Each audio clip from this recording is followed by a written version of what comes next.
ಇಲ್ಲಿ ತಿಳಿದಷ್ಟು ತಿಳಿಯಬೇಕಾದ್ದು ಬೆಟ್ಟದಷ್ಟಿದೆ. ಇಡೀ ಜಗತ್ತನ್ನ ಕುತೂಹಲದಲ್ಲಿ ಮುಳುಗಿಸುವಷ್ಟಿದೆ. ಇನ್ನು ಅಂತಹ ಕುತೂಹಲಕಾರಿ ವಿಚಾರವಾದ್ರೂ ಏನು ಅಂದ್ರೆ, ಕರ್ನಾಟಕ, ತಮಿಳುನಾಡು ಸೇರಿದಂತೆ ಜಗತ್ತಿನ ನಾನಾ ಕಡೆ ಆ ಒಂದು ಅಚ್ಚರಿಯು ಕಣ್ಣಿಗೆ ಕಾಣಿಸುತ್ತಿರುವುದು. ಅಂತಹ ಅಚ್ಚರಿಯ ಮೂಲವನ್ನ ಹುಡುಕಲು ಮುಂದಾದ ವಿಜ್ಞಾನಿಗಳಿಂದ ಒಂದು ರಹಸ್ಯ ಬಯಲಾಗಿರುವುದು. ಹಾಗೆ ಬಯಲಾಗಿರುವ ಕುತೂಹಲಕಾರಿ ರಹಸ್ಯವೇ ನಮ್ಮ ಇಂದಿನ ಹಿಗೂ ಉಂಟೆ. ವಿಜ್ಞಾನಿಗಳಿಂದ ಬಯಲಾಗಿರುವ ಇಡೀ ಜಗತ್ತೇ ಬೆರಗಾಗುವಂತಹ ಆ ರಹಸ್ಯವೇನು, ಆ ಕುತೂಹಲವೇನು?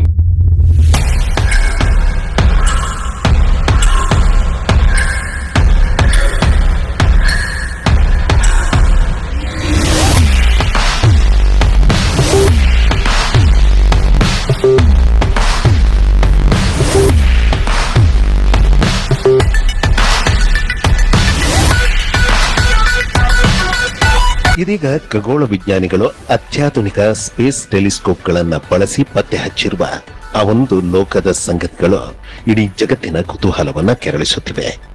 ಇನ್ನು ಅಂತಹ ಕುತೂಹಲಕಾರಿ ಸಂಗತಿಗಳಾದ್ರೂ ಏನು ಎಂಬುದನ್ನ ತಿಳಿಯುವುದಕ್ಕೂ ಮುಂಚೆ ಆ ಒಂದು ಗ್ರಾಮದಲ್ಲಿ ಕಾಣಿಸಿಕೊಳ್ಳುತ್ತಿರುವ ವಿಚಿತ್ರ ಮನುಷ್ಯನ ಬಗ್ಗೆ ತಿಳಿಯೋಣ.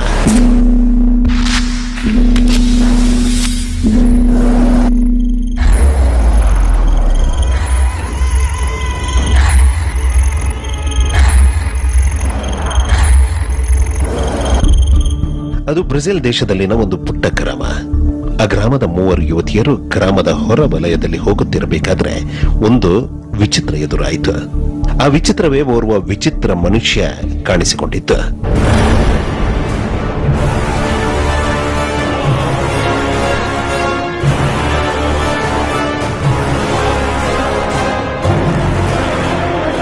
ಅಂತಹ ವಿಚಿತ್ರವು ಅಲ್ಲಿ ಮತ್ತೆ ಮತ್ತೆ ಎದುರಾಗುತ್ತಿರುವಂತಹ ಉದಾಹರಣೆಗಳು ನಮಗೆ ಸಿಗುತ್ತವೆ.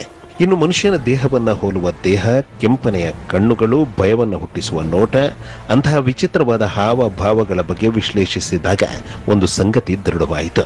ಆ ಸಂಗತಿಯೇ ಅಲ್ಲಿ ಕಾಣಿಸಿಕೊಳ್ಳುತ್ತಿರುವ ವಿಚಿತ್ರ ಮನುಷ್ಯರು ಅನ್ಯ ಗ್ರಹದ ಜೀವಿಗಳೆಂಬುದು, ಏಲಿಯನ್ಸ್ಗಳೆಂಬುದು.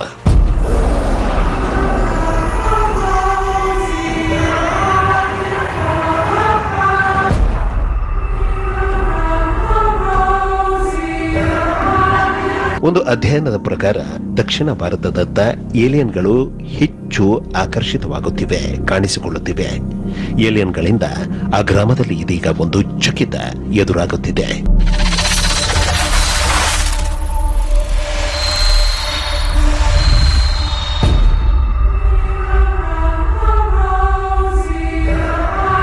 ಆ ಗ್ರಾಮದಲ್ಲಿ ಏಲಿಯನ್ಗಳಿಂದ ಒಂದು ಚಕಿತ ಎದುರಾಗುತ್ತಿದೆ. ಅಂತಹ ಚಕಿತವಾದ್ರೂ ಏನು ಅನ್ನುವ ಪ್ರಶ್ನೆಗಳಿಗೆ ಆ ಗ್ರಾಮದ ವ್ಯಕ್ತಿಯಿಂದ ಬರುತ್ತಿರುವ ಉತ್ತರ, ಇಲ್ಲಿಗಾಗಲೇ 2 ಬಾರಿ ಏಲಿಯನ್ಗಳು ಗ್ರಾಮಕ್ಕೆ ಬಂದಿವೆ ಎನ್ನುವುದು.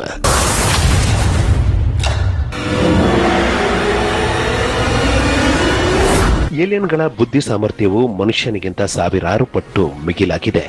ಅವುಗಳಿಗೆ ನಾಶಪಡಿಸುವ ಶಕ್ತಿಯೂ ಇದೆ. ಪ್ರಮಾದಗಳನ್ನು ತಡೆಗಟ್ಟುವಂತಹ, ಒಳಿತನ್ನ ಮಾಡುವಂತಹ ಶಕ್ತಿಯೂ ಇದೆ. ಇಲ್ಲಿಗೆ ಅವರು 2 ಬಾರಿ ಬಂದಾಗ ನಾನು ಅವರ ಅನುಮತಿ ಪಡೆದು ಇದೀಗ ಆ ಕೆಲಸವನ್ನ ಮಾಡಿದ್ದೇನೆಂದು ಹೇಳುತ್ತಿರುವ ಆ ಗ್ರಾಮದ ಆ ವ್ಯಕ್ತಿಯಿಂದ ಇದೀಗ ಒಂದು ಚಕಿತ ಎದುರಾಗಿದೆ. ಆ ಚಕಿತವೇ ಏಲಿಯನ್ ವಿಗ್ರಹ ಸ್ಥಾಪಿಸಿ ಮಂದಿರವನ್ನ ಕಟ್ಟಿರುವುದು, ಪ್ರತಿದಿನ ಏಲಿಯನ್ ವಿಗ್ರಹಕ್ಕೆ ಪೂಜೆ ಸಲ್ಲಿಸುತ್ತಿರುವುದು.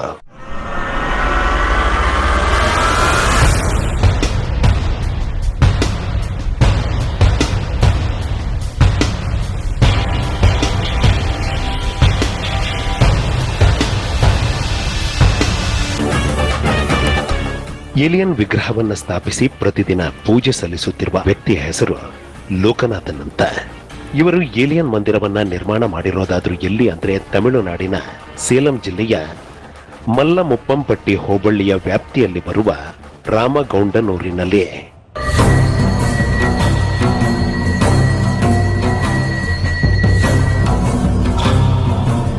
ಕೆಲ ತಜ್ಞರ ಪ್ರಕಾರ ದಕ್ಷಿಣ ಭಾರತವು ಕಡಿಮೆ ಗುರುತ್ವಾಕರ್ಷಣೆಯುಳ್ಳಂತಹ ಪ್ರದೇಶವಾಗಿದೆ. ಆ ಕಾರಣ ಅನ್ಯ ಗ್ರಹ ಜೀವಿಗಳು ಇಲ್ಲಿಗೆ ಸುಲಭವಾಗಿ ಬರಬಹುದು. ಕಾಣಿಸಿಕೊಳ್ಳಬಹುದು. ಇನ್ನು ನನಗೆ 2 ಬಾರಿ ಕಾಣಿಸಿಕೊಂಡ ಏಲಿಯನ್ಗಳ ಅನುಮತಿ ಪಡೆದು ಮುನಿ ಅಗಸ್ತ್ಯರ ಅನುಮತಿ ಪಡೆದು ಮಂದಿರ ನಿರ್ಮಾಣ ಮಾಡಿದ್ದೇನೆ. ಇಂತಹ ದೇವಾಲಯಗಳು ಮುಂದಿನ ದಿನಗಳಲ್ಲಿ ಹೆಚ್ಚಾಗಲಿವೆ. ಜೊತೆಗೆ ಏಲಿಯನ್ ವಿಗ್ರಹಕ್ಕೆ ಭಕ್ತಿಯಿಂದ ನಡೆದುಕೊಳ್ಳುತ್ತಿರುವ ಜನರ ಜೀವನದಲ್ಲಿ ಇದೀಗ ಅಚ್ಚರಿಗಳು ಎದುರಾಗುತ್ತಿವೆ ಎಂಬ ಮಾತು ಲೋಕನಾಥನ್ ಅವರದ್ದು.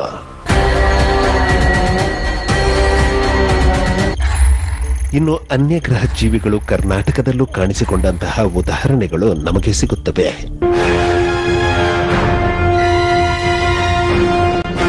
ಗದಗ ಸಮೀಪ ಅಂತೂರು ಬೆಂತೂರು ಗ್ರಾಮದ ಬಳಿ ಅಂದು ರಾತ್ರಿ ಒಂದು ವಿಚಿತ್ರ ಎದುರಾಯಿತು. ಹಾಗೆ ಎದುರಾದ ವಿಚಿತ್ರವಾದರೂ ಏನು ಅಂದ್ರೆ, ಅಂದು ರಾತ್ರಿ ಬಸ್ಗೆ ಅಡ್ಡಲಾಗಿ ವ್ಯಕ್ತಿಯನ್ನ ಹೋಲುವ ಒಂದು ವಿಚಿತ್ರ ಪ್ರಾಣಿಯು ಜಿಗಿಯುತ್ತಾ ಹಾದು ಹೋಗಿದ್ದು. ಅದು ಅನ್ಯಗ್ರಹ ಜೀವಿಯನ್ನ ಹೋಲುವಂತಿದ್ದದ್ದು. ಅಂದ್ರೆ ಮನುಷ್ಯರು ಹೆಂಗ್ ನಡೀತಾರ ಹಂಗೆ ಹೋಗ್ತದೆ, ಜಿಗಿತರ ಮನುಷ್ಯರು ನಡೀತಾರ, ಅದು ನೆಗೆತಿತ್ರಿ ಅದು. ಇನ್ನು ಮೈಸೂರು ಜಿಲ್ಲೆ ಪೆರಿಯಪಟ್ಟಣ ತಾಲೂಕಿನ ಕಣಗಲ್ ಗ್ರಾಮದ ಆ ಒಂದು ಹೊಲದಲ್ಲಿ ಕೆಲಸ ಮಾಡುತ್ತಿದ್ದ ಜನರಿಗೆ ಮಠ ಮಧ್ಯಾಹ್ನ ಒಂದು ವಿಚಿತ್ರ ಎದುರಾಯಿತು. ಹಾಗೆ ಎದುರಾದ ವಿಚಿತ್ರವೇ ಹಾರುವ ತಟ್ಟೆಯ ಮೂಲಕ ಯಾರೋ ಬಂದು ಎಳೆದದ್ದು. ಅವರು ಕೆಂಪನೆಯ ಬಟ್ಟೆಯನ್ನ ತೊಟ್ಟಿದ್ದದ್ದು, ಫೋಟೋ ಕ್ಲಿಕ್ಕಿಸಿಕೊಂಡು ಹೋಗಿದ್ದು. ಹೊಲದಲ್ಲಿ ಕೆಲಸ ಮಾಡುತ್ತಿದ್ದವರು ಭಯಭೀತಿಗೊಂಡಿದ್ದ.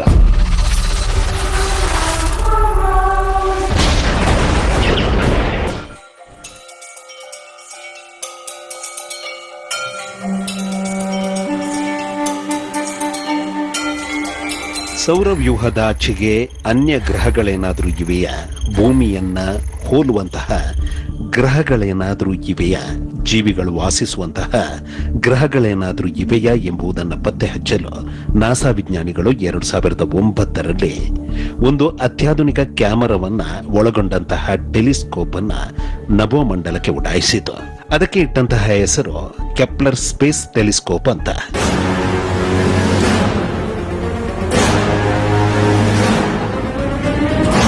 ಹಾಗೆ ನಭೋಮಂಡಲವನ್ನ ಸೇರಿದ ಕೆಪ್ಲರ್ ಬಾಹ್ಯಾಕಾಶ ದೂರದರ್ಶಕವು ಸೌರವ್ಯೂಹದಾಚೆಗಿನ ಲಕ್ಷಾಂತರ ನಕ್ಷತ್ರಗಳನ್ನ, ಸಾವಿರಾರು ಗ್ರಹಗಳನ್ನ ಪತ್ತೆ ಮಾಡಿತು. ಅವುಗಳ ಫೋಟೋಗಳನ್ನ, ಕುತೂಹಲಕಾರಿ ಮಾಹಿತಿಯನ್ನ ಭೂಮಿಗೆ ರವಾನಿಸಿತು.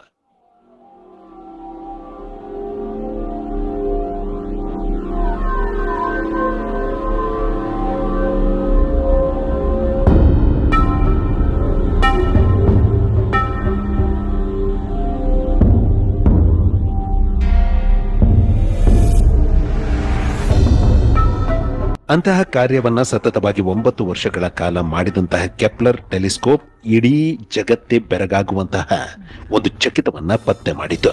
ಅದು ಪತ್ತೆ ಮಾಡಿದ ಚಕಿತವೇ ಭೂಮಿಗಿಂತ ದೊಡ್ಡದಾದ ಜೀವಿಗಳು ವಾಸಿಸಲು ಯೋಗ್ಯವಾದ ಜೀವಿಗಳು ಇರಬಹುದೆಂದು ಊಹಿಸಲಾಗಿರುವ ಒಂದು ಗ್ರಹವನ್ನ ಪತ್ತೆ ಹಚ್ಚಿತು.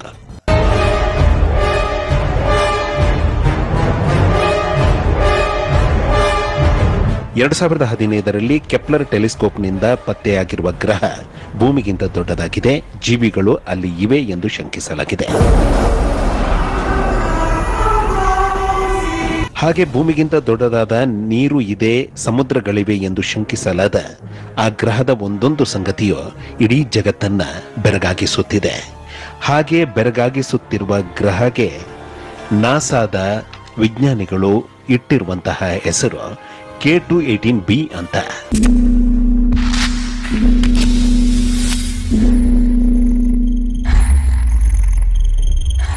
K218b ಅಂತ ಕರೆಯಲಾಗುತ್ತಿರುವ ಸೌರವ್ಯೂಹದಿಂದ ಆಚೆ ಇರುವ ಗ್ರಹಕ್ಕೆ ಸೂಪರ್ ಅರ್ತ್ ಅಂತಲೂ ಕರೆಯಲಾಗುತ್ತಿದೆ. ಭೂಮಿಯಿಂದ 124 ಜ್ಯೋತಿರ್ವರ್ಷಗಳಷ್ಟು ದೂರದಲ್ಲಿರುವ K218b ಗ್ರಹದ ಬಗ್ಗೆ, ಹೊಸ ಲೋಕದ ಬಗ್ಗೆ, ಅಲ್ಲಿನ ಚಕಿತಗಳ ಬಗ್ಗೆ ಖಗೋಳ ವಿಜ್ಞಾನಿಗಳಾದ ಭಾರತ ಮೂಲದವರಾದ ನಿಕ್ಕು ಮಧುಸೂದನ್ ಹಾಗೂ ತಂಡವು ಮತ್ತಷ್ಟು ಅಧ್ಯಯನಕ್ಕೆ ಮುಂದಾದ ನಂತರ ಇಡೀ ಜಗತ್ತೇ ಬೆರಗಾಗುವಂತಹ ನಾನಾ ಸಂಗತಿಗಳು ಬಯಲಾದವು.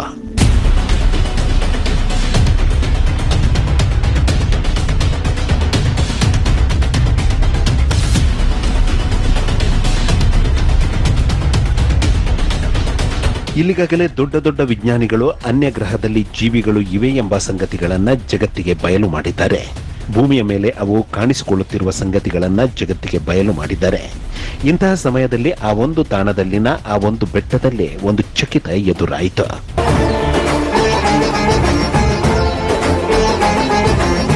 ಇದು ನೆರೆಯ ರಾಜ್ಯ ತಮಿಳುನಾಡಿನಲ್ಲಿರುವ ಕೋಟ್ಯಾನುಕೋಟಿ ಭಕ್ತರು ನಡೆದುಕೊಳ್ಳುತ್ತಿರುವಂತಹ ಅರುಣಾಚಲೇಶ್ವರ ಸ್ವಾಮಿಯು ನೆಲೆಯಾಗಿರುವ ತಿರುವಣ್ಣಾಮಲೈ ಕ್ಷೇತ್ರ.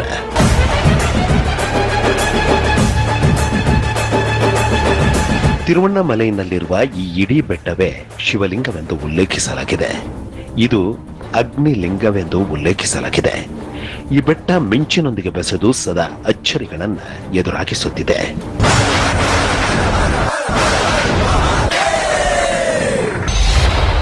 ಪ್ರಕೃತಿಯಲ್ಲಿನ ದೈವಿಕ ರಹಸ್ಯವನ್ನ ಅರಿತು ಸಾಧನೆಗೆ ನಿಲ್ಲುವ ಸಾಧಕರಿಗೆ ಬ್ರಹ್ಮಜ್ಞಾನವನ್ನ ಕರುಣಿಸುತ್ತಿರುವ ಅರುಣಾಚಲೇಶ್ವರ ಸ್ವಾಮಿಯಿಂದ ಇಲ್ಲಿಗಾಗಲೇ ಬಹಳಷ್ಟು ಜನರು ಬ್ರಹ್ಮಜ್ಞಾನವನ್ನ ಪಡೆದಂತಹ ಉದಾಹರಣೆಗಳಿವೆ.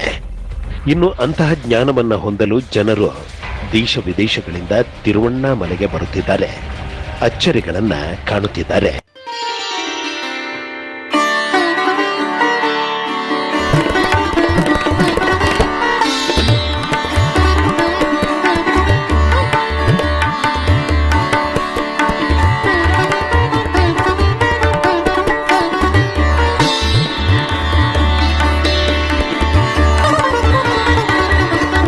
ಇನ್ನು ಬೆಟ್ಟದ ರೂಪದಲ್ಲಿ ಅಗ್ನಿಯ ತತ್ವದಲ್ಲಿ ನೆಲೆಯಾಗಿರುವ ಅರುಣಾಚಲೇಶ್ವರನ ತಾಣದಲ್ಲಿ ಅಂದು ಒಂದು ಚಕಿತ ಎದುರಾಗಿ ಬಿಟ್ಟಿತು.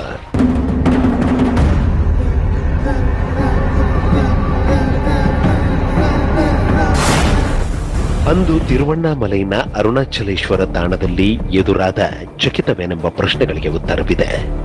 ಅದು ಕಳೆದ ಡಿಸೆಂಬರ್ 13ರಂದು ಎದುರಾದಂತಹ ಚಕಿತವಾಗಿದೆ.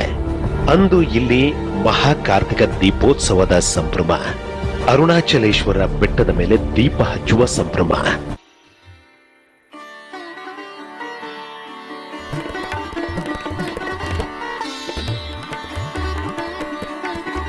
ಕಾರ್ತಿಕ ದೀಪೋತ್ಸವದ ವೇಳೆ ಅರುಣಾಚಲೇಶ್ವರ ಬೆಟ್ಟದ ಮೇಲೆ ಬೆಳಗುವ ಬೃಹತ್ ಜ್ಯೋತಿಯನ್ನ ಸಾಕ್ಷಾತ್ ಶಿವನ ಸ್ವರೂಪವೆಂದು ಶಾಸ್ತ್ರಗಳಲ್ಲಿ ಉಲ್ಲೇಖಿಸಲಾಗಿದೆ. ಈ ಮಹಾಜ್ಯೋತಿಗೆ ಸುಮಾರು 3500 ಕೆಜಿಗಳಷ್ಟು ಹಸುವಿನ ತುಪ್ಪವನ್ನ ಬಳಸಲಾಗುತ್ತೆ. ಹಲವು ಮೀಟರ್ಗಳಷ್ಟು ಉದ್ದವಾದ ಶುದ್ಧವಾದ ಹತ್ತಿ ಬಟ್ಟೆಯನ್ನ ಬಳಸಲಾಗುತ್ತೆ.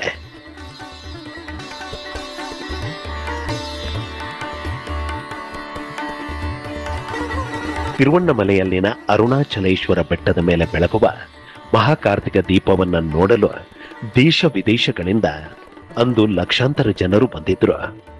ದೀಪವನ್ನ ಕಣ್ತುಂಬಿಕೊಳ್ಳಲು ಶಿವನಾಮವನ್ನ ಜಪಿಸುತ್ತಾ ಕಾದು ನಿಂತರು.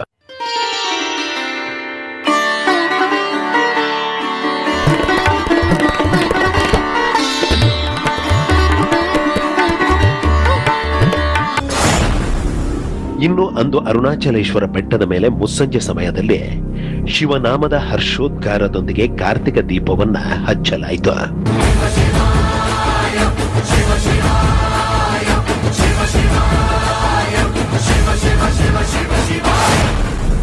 ಬೆಟ್ಟದ ಮೇಲೆ ಮಹಾಕಾರ್ತಿಕ ದೀಪವನ್ನ ಹಚ್ಚಿದ ನಂತರ ನೋಡುತ್ತಿದ್ದಂತೆ ಬೆಟ್ಟಕ್ಕೆ ಸಮೀಪದಲ್ಲಿ ಒಂದು ಚಕಿತ ಎದುರಾಯಿತು. ಹಾಗೆ ಎದುರಾದ ಚಕಿತವೇ ಒಂದು ವಿಶೇಷವಾದ ಬೆಳಕು ಆಕಾಶದಲ್ಲಿ ಕಾಣಿಸಲು ಆರಂಭಿಸಿತ್ತು, ವೇಗವಾಗಿ ಚಲಿಸಲು ಆರಂಭಿಸಿತ್ತು.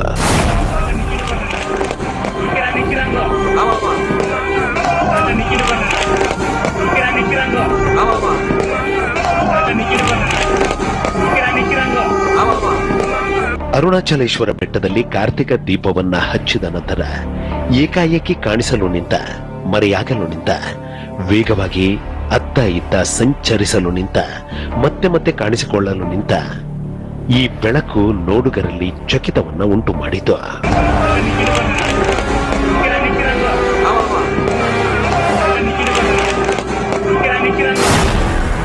ಕೆಲವರ ಮೊಬೈಲ್ ಫೋನ್ಗಳಲ್ಲಿ ಸೆರೆಯಾಗಿರುವ ಈ ಬೆಳಕು ಏನಿರಬಹುದು? ಯಾವುದರಿಂದ ಈ ಬೆಳಕು ಆಕಾಶದಲ್ಲಿ ಸೃಷ್ಟಿಯಾಗಿರಬಹುದೆಂಬ ಪ್ರಶ್ನೆಗಳಿಗೆ ಸಿಗುತ್ತಿರುವಂತಹ ಉತ್ತರ ಏಲಿಯನ್ಗಳು ಬಳಸುತ್ತಾರೆಂದು ಹೇಳಲಾಗುವ UFO ಅಂತಹ, ಅಂದ್ರೆ ಅನ್ಐಡೆಂಟಿಫೈಡ್ ಫ್ಲೈಯಿಂಗ್ ಆಬ್ಜೆಕ್ಟ್ ಅಂತ, ಗುರುತಿಸಲಾಗದ ಹಾರುವ ವಸ್ತುಗಳು ಅಂತ.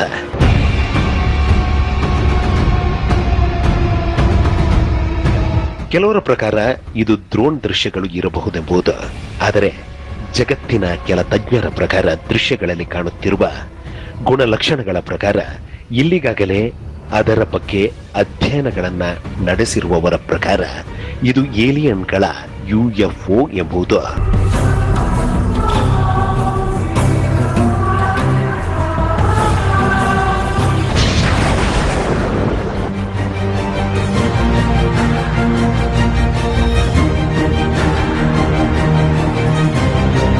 K2-18b ಎಂಬ ಹೊಸ ಲೋಕದ ಬಗ್ಗೆ, ಭೂಮಿಗಿಂತ ದೊಡ್ಡದಾದ ಹೊಸ ಗ್ರಹದ ಬಗ್ಗೆ ಜಗತ್ತಿಗೆ ತಿಳಿಸಿದ ಕೆಪ್ಲರ್ ಟೆಲಿಸ್ಕೋಪ್ 9 ವರ್ಷಗಳ ಕಾಲ ಕಾರ್ಯನಿರ್ವಹಿಸಿ ಅನಂತರ ನಿಷ್ಕ್ರಿಯಗೊಂಡಿತು. ಅಂತರ ಮತ್ತಷ್ಟು ಆಧುನಿಕತೆಯೊಂದಿಗೆ ತಯಾರಿಸಲಾದ ಉತ್ಕೃಷ್ಟ ಕ್ಯಾಮೆರಾಗಳನ್ನು ಅಳವಡಿಸಲಾದ ಜೇಮ್ಸ್ ವೆಬ್ ಬಾಹ್ಯಾಕಾಶ ಟೆಲಿಸ್ಕೋಪ್ ಅನ್ನ 2021ರಲ್ಲಿ ನಭೋಮಂಡಲಕ್ಕೆ ಹಾರಿಸಲಾಯಿತು.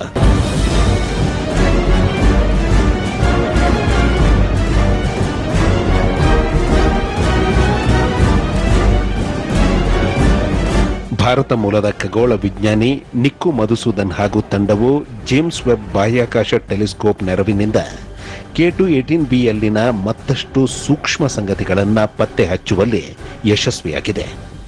ಅಲ್ಲಿ ಬೆಚ್ಚಗಿನ ಸಾಗರಗಳು ಇರುವಂತಹ ಜೈವಿಕ ಪ್ರಕ್ರಿಯೆಗಳಿಂದ ಮಾತ್ರ ಉತ್ಪತ್ತಿಯಾಗುವ ಅನಿಲಗಳ ಇರುವಿಕೆಯನ್ನ ಜಗತ್ತಿಗೆ ಸಾರುತ್ತಿದೆ. ಕೇವಲ ಭೂಗ್ರಹದಲ್ಲೇ ಅಲ್ಲದೆ ಅನ್ಯ ಗ್ರಹಗಳಲ್ಲಿಯೂ ಜೀವಿಗಳ ವಾಸವು ಇದೆ ಎಂಬ ಸಂಗತಿಯು ಕೆಲವೇ ವರ್ಷಗಳಲ್ಲಿ ಬಹಿರಂಗವಾಗಲಿದೆ ಎಂಬ ಮಾತನ್ನ ಹೇಳುತ್ತಿದೆ.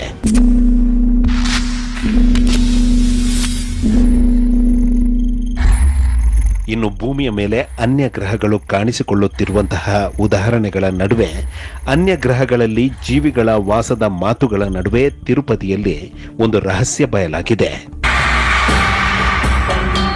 ತಿರುಪತಿಯಲ್ಲಿ ಅಡಕವಾಗಿರುವ ಆ ರಹಸ್ಯವೇನು? ಅನ್ಯ ಗ್ರಹಗಳ ಬಗ್ಗೆ, ಅಲ್ಲಿನ ಜೀವಿಗಳ ಬಗ್ಗೆ ಯುಗ ಯುಗಗಳ ಹಿಂದೆಯೇ ಋಷಿ ಮುನಿಗಳು ಬಯಲು ಮಾಡಿರುವ ರಹಸ್ಯವೇನು?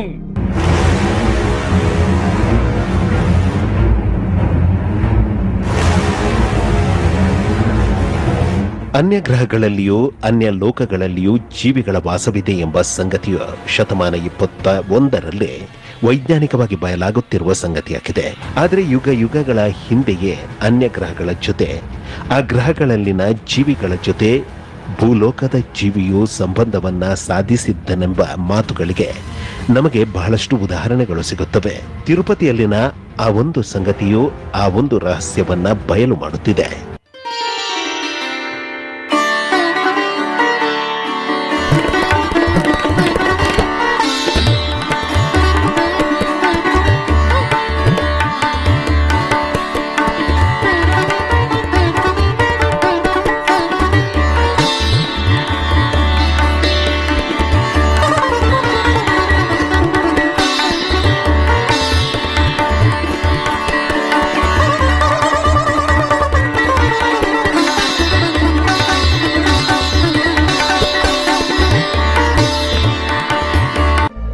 ಕೆಲ ದಶಕಗಳ ಹಿಂದೆ ಕೇವಲ ದಕ್ಷಿಣ ಭಾರತದ ಭಕ್ತರನ್ನ ಹೊಂದಿದ್ದ ತಿರುಪತಿ ತಿರುಮಲ ಕ್ಷೇತ್ರ ಇದೀಗ ಇಡೀ ಜಗತ್ತಿನಾದ್ಯಂತ ಭಕ್ತರನ್ನ ಹೊಂದಿದೆ. ವರ್ಷದಿಂದ ವರ್ಷಕ್ಕೆ ಅಂತಹ ಭಕ್ತರ ಸಂಖ್ಯೆ ಮತ್ತಷ್ಟು ಹೆಚ್ಚುತ್ತಿದೆ, ಮಗದಷ್ಟು ಹೆಚ್ಚುತ್ತಿದೆ. ಅದಕ್ಕೆ ಕಾರಣ ತಿರುಪತಿ ತಿರುಮಲದಲ್ಲಿನ ಶ್ರೀ ವೆಂಕಟೇಶ್ವರ ಸ್ವಾಮಿಯ ವಿಗ್ರಹದಿಂದ ನಡೆಯುತ್ತಿರುವ ಊಹೆಗೂ ಮೀರಿದ ಅಚ್ಚರಿ, ಊಹೆಗೂ ಮೀರಿದ ಅದ್ಭುತ. ತಿರುಪತಿ ತಿಮ್ಮಪ್ಪನ ಕ್ಷೇತ್ರಕ್ಕೆ ಭೇಟಿ ನೀಡಿದವರ, ತಿಮ್ಮಪ್ಪನನ್ನ ನಂಬಿಕೊಂಡವರ ಜೀವನದಲ್ಲಿ ಊಹೆಗೂ ಮೀರಿದ ಬದಲಾವಣೆಗಳು ಆದಂತಹ, ಕಡುಬಡವರು ಕೋಟ್ಯಾಧಿಪತಿಗಳಾದಂತಹ, ಮನೋದೈಹಿಕ ಸಮಸ್ಯೆಗಳು ನಿವಾರಣೆಯಾದಂತಹ, ಅಡೆತಡೆಗಳು ನಿವಾರಣೆಯಾದಂತಹ, ಜೀವನ ಸುಗಮವಾದಂತಹ ಲಕ್ಷಾನುಲಕ್ಷ ಜೀವಂತ ಸಾಕ್ಷಿಗಳು ನಮಗೆಲ್ಲಿ ಸಿಗುತ್ತವೆ. ಅಂತಹ ಅಚ್ಚರಿಗಳಿಗೆ ಕಾರಣ ತಿಮ್ಮಪ್ಪನ ಈ ವಿಸ್ಮಯಕಾರಿ ವಿಗ್ರಹ. ಶ್ರೀನಿವಾಸ ಶ್ರೀ ವೆಂಕಟೇಶ.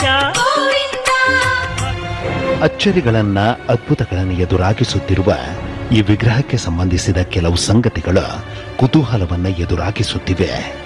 ಆ ಸಂಗತಿಗಳೇ ಈ ವಿಗ್ರಹ ಯಾರೋ ಕೆತ್ತನೆ ಮಾಡಿರುವ ವಿಗ್ರಹವಲ್ಲ. ಈ ವಿಗ್ರಹದ ಶಿಲೆ ಭೂಗ್ರಹಕ್ಕೆ ಸಂಬಂಧಿಸಿದ ಶಿಲೆ ಅಲ್ಲ ಎಂಬುದು, ಈ ವಿಗ್ರಹದ ಶಿಲೆಯು ಅನ್ಯ ಗ್ರಹದ ಶಿಲೆ ಎಂಬುದು. ತಿರುಪತಿ ತಿಮ್ಮಪ್ಪನ ವಿಗ್ರಹದ ಶಿಲೆಯು ಅನ್ಯ ಗ್ರಹಕ್ಕೆ ಸಂಬಂಧಿಸಿದ ಶಿಲೆಯಾಗಿದೆ ಅನ್ನುವ ಸಂಗತಿಗಳ ನಡುವೆ ಅನ್ಯ ಲೋಕಗಳ ಬಗ್ಗೆ, ಅನ್ಯ ಗ್ರಹಗಳ ಬಗ್ಗೆ, ಆ ಗ್ರಹಗಳಲ್ಲಿನ ಅಧಿಪತಿಗಳ ಬಗ್ಗೆ, ಆ ಗ್ರಹಗಳಲ್ಲಿನ ವಿಶೇಷತೆಯ ಬಗ್ಗೆ, ಅಚ್ಚರಿಗಳ ಬಗ್ಗೆ ಶತಮಾನಗಳ ಹಿಂದೆಯೇ, ಯುಗ ಯುಗಗಳ ಹಿಂದೆಯೇ ನಮ್ಮ ಋಷಿ ಮುನಿಗಳು ಜಗತ್ತಿಗೆ ಬಯಲು ಮಾಡಿ ಹೋಗಿದ್ದಾರೆ.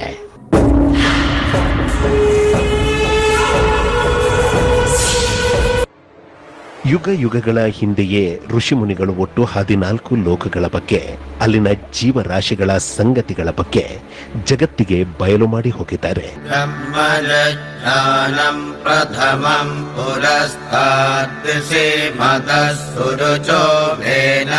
ಭೂಮಿಯಿಂದ ಮೇಲಕ್ಕೆ 6 ಲೋಕಗಳು ಇವೆ, ಭೂಮಿಯಿಂದ ಕೆಳಕ್ಕೆ 7 ಲೋಕಗಳು ಉಪಸ್ಥಿತಿಯಲ್ಲಿವೆ.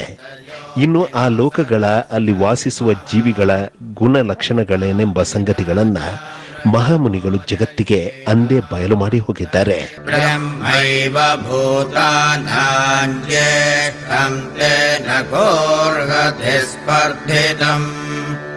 ಬ್ರಹ್ಮನ್ ದೇವಾಸ್ತ್ರಯಸ್ತ್ರಗಂ ಷಡ್ಬ್ರಹ್ಮಣ್ಯನ್.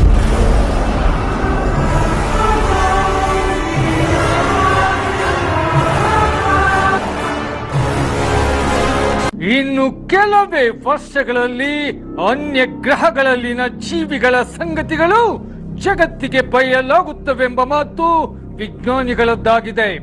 ಆದ್ರೆ ಅನ್ಯ ಗ್ರಹಗಳ ಜೀವಿಗಳ ತಂಟೆಗೆ ಹೋಗಬೇಡಿ, ಅದರಿಂದ ಮುಂದೆ ಎದುರಾಗಲಿದೆ ಆಪತ್ತೆಂಬ ಮಾತು ಕೆಲ ಜ್ಞಾನಿಗಳದ್ದಾಗಿದೆ.